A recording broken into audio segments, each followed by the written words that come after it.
일본 정부도 이번 남북 정상회담으로 정체된 비핵화 논의에 구체적인 진전이 있기를 기대한다고 밝혔습니다. 더불어 꽉 막힌 북일 관계에도 도움이 되길 바라는 속내도 감추지 않고 있습니다. 도쿄 연결해보죠. 황보현 특파원. 네, 도쿄입니다. 네, 일본에서도 어제 두 정상의 만남을 주요하게 다뤘는데 어떤 반응이 나오고 있습니까? 네, 일본 정부는 회담 성과에 대한 기대를 가지면서도 우려의 시선도 나타내고 있습니다.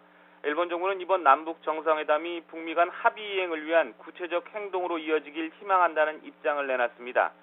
지난 6월 북미 회담에서 완전한 비핵화에 합의한 북한이 제대로 실천하지 않고 있다는 점을 에둘러 지적하면서 북한의 태도 변화를 촉구한 겁니다. 여기에는 문재인 대통령이 북미 비핵화 협상 중재자로서 북한의 변화를 끌어내는데 큰 역할을 해달라는 의미도 담겨 있는 것으로 풀이됩니다.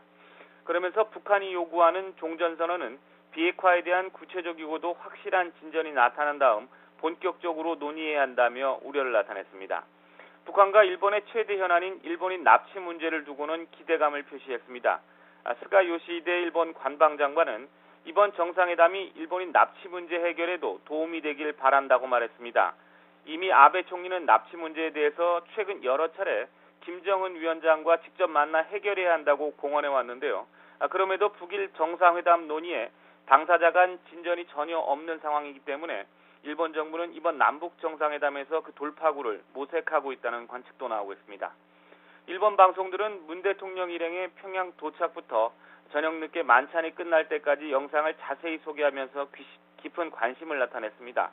또 방북단에 포함된 재벌 총수급과 가수 에일리, 지코에 대한 면면을 소개하고 과거 정상회담 때도 화제가 됐던 평양냉면에 대해서도 자세히 설명했습니다.